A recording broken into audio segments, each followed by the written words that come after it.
ಏ ರುದ್ರ, ಯಾರಿದ್ದೀರಿ ಮನೆಯಲ್ಲಿ?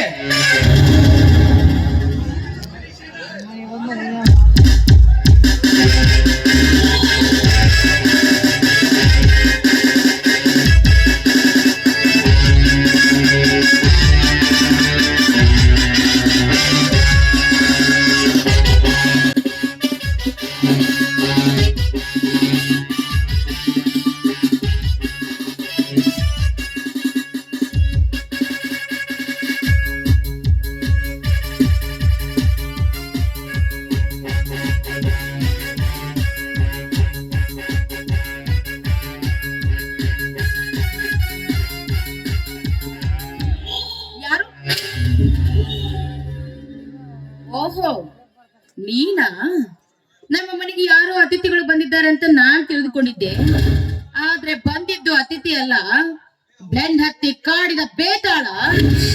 ಏ ಮಾಂತೇಶ, ಬೆಂಗಳೂರಿನಲ್ಲಿ ಬೆನ್ ಹತ್ತಿ ಕಾಡಿದ್ದು ಸಾಲದು ಅಂತ ಈಗ ಯಾಕೋ ನಮ್ಮ ಮನೆಗೆ ಬಂದಿದ್ಯಾ? ಸರಿಯಾದವರ ಮನೆಗೆ ಬರೋದಕ್ಕೆ ನಾಚಿಕೆ ಆಗೋದಿಲ್ವೇನೋ? ಮಾತಾಡೋ, ಮಾತಾಡು. ಯಾಕೆ ಮೌನವಾಗ್ಬಿಟ್ಟೆ? ನಾನು ಕೇಳ್ತಾ ಇರೋದು ನಿನ್ನನ್ನು. ಬೇಕಪ್ ನನ್ನ ಮಗನೇ.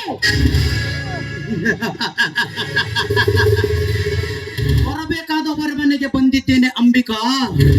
ಮತ್ತೊಬ್ಬರ ಮನೆಗೆ ತಪ್ಪು ಹೆಜ್ಜೆ ಇಡಲು ಲಜ್ಜೆ ಬಿಟ್ಟ ಪುರುಷ ನಾನಲ್ಲ. ನಾನ್ಯಾರೆಂಬುದನ್ನು ನೀನು ಅರಿತುಕೊಂಡು ಮಾತನಾಡು. ಇಲ್ಲದಿದ್ದರೆ ನಿಂತ ನೆಲದಲ್ಲಿ ನಿನ್ನನ್ನು ಮಣ್ಣು ಪಾಲು ಮಾಡಬೇಕಾಗುತ್ತದೆ. ನಾನ್ಯಾರೆಂಬುದನ್ನು ನೀನು ಅರಿತುಕೊಂಡು ಮಾತನಾಡು. ನೀನು ಈ ಊರಿನ ದಂಡರಾಜ ದಣಿ ಹತ್ರ ದುಡಿಯುತ್ತಿರುವ ರುದ್ರನ ಮಗಳು ತಾನೆ? ಹೌದು. ಅದೆಲ್ಲ ನಿನಗೆ ಆಗ್ಬೇಕು. ಅದನ್ನು ತಗೊಂಡು ನೀನೇನ್ ಮಾಡ್ತೀಯ? ಇಲ್ಲಿಗೆ ಬಂದ ಕೆಲಸ ಏನು ಅಷ್ಟೇ ಹೇಳು. ಬರಬೇಕೆಂದು ಬಯಸಿ ಬಂದವನು ನಾನಲ್ಲ. ಬರುವ ಅವಶ್ಯಕತೆ ತಂದು ಕೊಟ್ಟಿದ್ದಾನೆ ನಿಮ್ಮ ತಂದೆ. ಅಂದ್ರೆ ನಾನು ಈ ಊರಿನ ದಂಡರಾಜ ದಣಿ, ಏಕೈಕ ಸುಪುತ್ರರಾದ ಮಾಂತೇಶ್ ದಣಿ ನಾನೇ. ಏನು? ಈ ಊರಿನ ದಂಡರಾಜ್ ಸಾವುಕಾರರ ಮಗ? ಹೌದು. ಮಾಂತೇಶ್ ನೀನೇನಾ? ಹೌದು, ನಾನೇ. ಯಾಕೆ ಅಂಬಿಕಾ? ಮೈಯಲ್ಲಿ ಹರಿಯುತ್ತಿರುವ ರಕ್ತ ಎಪ್ಪುಗಟ್ಟಿದೆ. ಇಲ್ಲ, ನಿಂತ ನೆಲವೇ ನಲುಗಾಡಿ ಹೋಯಿತೆ. ಮಾತನಾಡುವ ನಾಲಿಗೆ ನಾಚಿಕೆಗೊಂಡಿದೆ. ಹೇಳು ಅಂಬಿಕಾ, ಹೇಳು. ನಿನ್ನ ಪ್ರೀತಿ ಬಯಸಿದ್ದು ತಪ್ಪಾಯ್ತೆ? ತಪ್ಪಾಗಿಲ್ಲ. ನಿನ್ನನ್ನು ಕಂಡು ದುಃಖವಾಗ್ತಾ ಇದೆ. 10 ಜನರಿಗೆ ತಿದ್ದಿ ಬುದ್ಧಿ ಹೇಳುವ ಶಿವಶರಣರ ಮಠದಲ್ಲಿ ಪಾಠ ಹೇಳುವ ಗಿಳಿ ಹುಟ್ಲಿಲ್ಲ, ಎಲುಬು ತಿನ್ನುವ ನಾಯಿ ಹುಟ್ಟಿತಲ್ಲ ಅಂತ ವ್ಯಥೆ ಆಗ್ತಾ ಇದೆ.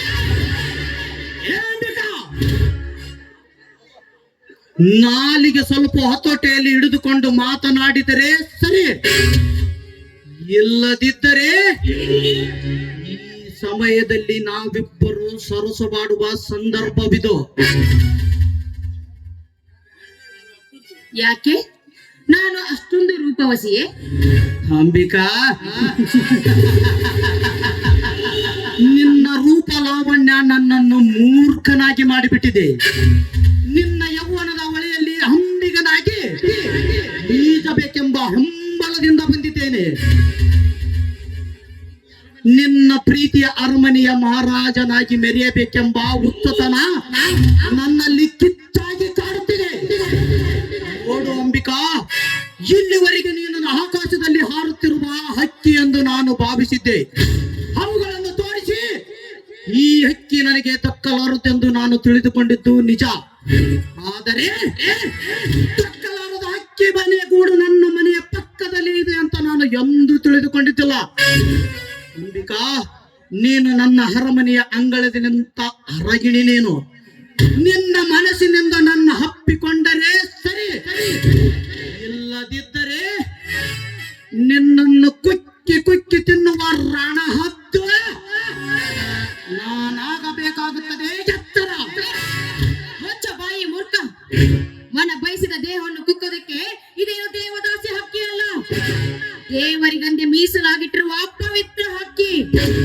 ಈ ಹಕ್ಕಿಯನ್ನು ಕುಕ್ಕಲು ಬಂದಿದ್ದೆ ಆದ್ರೆ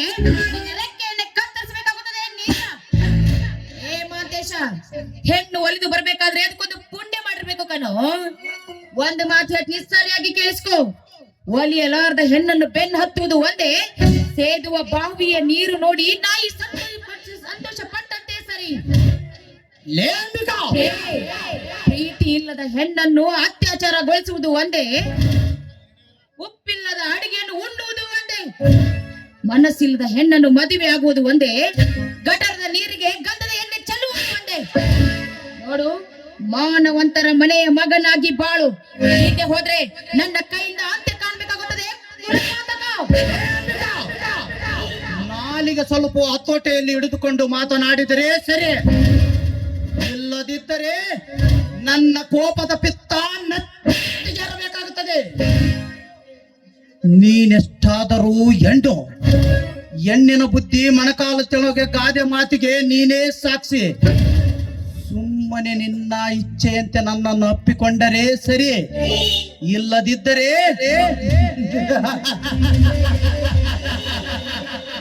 ಹೌದಾ? ಹೌದು. ಮಿಸ್ಟರ್ ಮಾಂತೇಶ, ನಾನೊಂದು ಪ್ರಶ್ನೆ ಕೇಳ್ತೀನಿ, ಅದಕ್ಕೆ ಸರಿಯಾಗಿ ಉತ್ತರ ಕೊಡ್ತೀರಾ? ಕೇಳು, ಅದಕ್ಕೇನಂತೆ? ಮಾನವನು ಹೊಟ್ಟೆ ಹಸಿದಾಗ ಏನ್ ತಿಂತಾನೆ? ಹಸಿದ ಹೊಟ್ಟೆಗೆ ಅನ್ನ ತಿನ್ನುತ್ತಾನೆ. ಅನ್ನವನ್ನು ತಿನ್ನುವ ಬದಲು ಸಗಣಿಯನ್ನು ಯಾಕೆ ತಿನ್ನಬಾರ್ದು? ಹಸಿದ ಹೊಟ್ಟೆಗೆ ಅನ್ನ ತಿನ್ನುವುದನ್ನು ಬಿಟ್ಟು ಸಗಣಿಯನ್ನು ಯಾರು ತಿನ್ನುತ್ತಾರೆ? ಹಾಗಾದ್ರೆ ನೀನು ತಿನ್ನಲು ಬಂದಿದ್ದು ಸಗಣಿನೇ ಕಣೋ. ಮಾನವನಿಗೆ ಹೊಟ್ಟೆ ಹಸಿದಾಗ ಅನ್ನ ಬೇಕು, ಗಂಡಿಗೊಂದು ಹೆಣ್ಣು ಬೇಕು ಅಂತ ಬ್ರಹ್ಮ ಹೆಣ್ಣನ್ನು ಸೃಷ್ಟಿ ಮಾಡಿದ್ದಾನೆ. ಆ ಹೆಂಡತಿ ಎಂಬ ಹೆಣ್ಣನ್ನು ಪರ ದೃಷ್ಟಿಯಿಂದ ನೋಡಿದರೆ ಅದು ನೀನು ಸಗಣಿಯನ್ನು ತಿನ್ನದಂತೆ ಸರಿ. ಸಾಕು ನಿಲ್ಲಿಸು ನಿನ್ನ ವೇದಾಂತ. ನಿನ್ನ ತತ್ವದ ಮಾತು ಕೇಳಲು ನಾನು ಇಲ್ಲಿಗೆ ಬಂದಿಲ್ಲ. ಅಂಬಿಕಾ, ಒಂದರಲ್ಲಿ ಎರಡು ನಿರ್ಧಾರ ಆಗಬೇಕು. ನೀನೇ ಯೋಚನೆ ಮಾಡು. ಏನಾಗ್ಬೇಕು ಅಂತ ಹೇಳು. ಅಂಬಿಕಾ, ನಿನ್ನ ಯೌವನದ ಅಂಗಳದಲ್ಲಿ ಅಂದ ಚಂದವನ್ನು ಉಣ್ಣಬೇಕು ಒಂದು, ಇಲ್ಲ ನನ್ನ ಕೈಯಿಂದ ನಿನ್ನ ಪ್ರಾಣ ಕಳೆದುಕೊಳ್ಳಬೇಕು ಒಂದು. ಅಂಬಿಕಾ, ಯಾವ ದೈವ ಕಾದಿದೆಯೋ ನಾನೇ ನೋಡಿ ಬಿಡುತ್ತೇನೆ ನಿನ್ನ.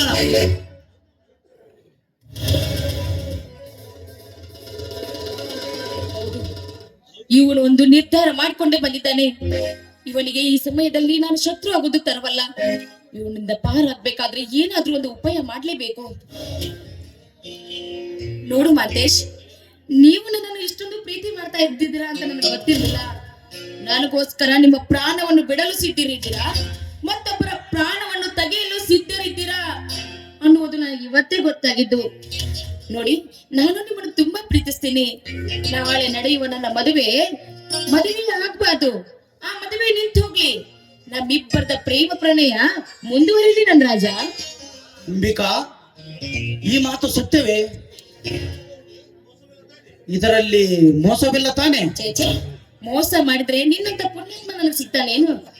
ಇಂಥ ಒಳ್ಳೆ ಹುಡುಗರನ್ನು ಪಡಿಬೇಕಾದ್ರೆ ನೀನು ತುಂಬಾ ಪುಣ್ಯ ಮಾಡಿದ್ದೀನಿ. ಅಂಬಿಕಾ, ಹಾಗಾದರೆ ನಮ್ಮ ಪ್ರೇಮದ ಪಯಣ ಆರಂಭವಾಗಲಿ. ಆಯ್ತು ನನ್ನ ರಾಜ.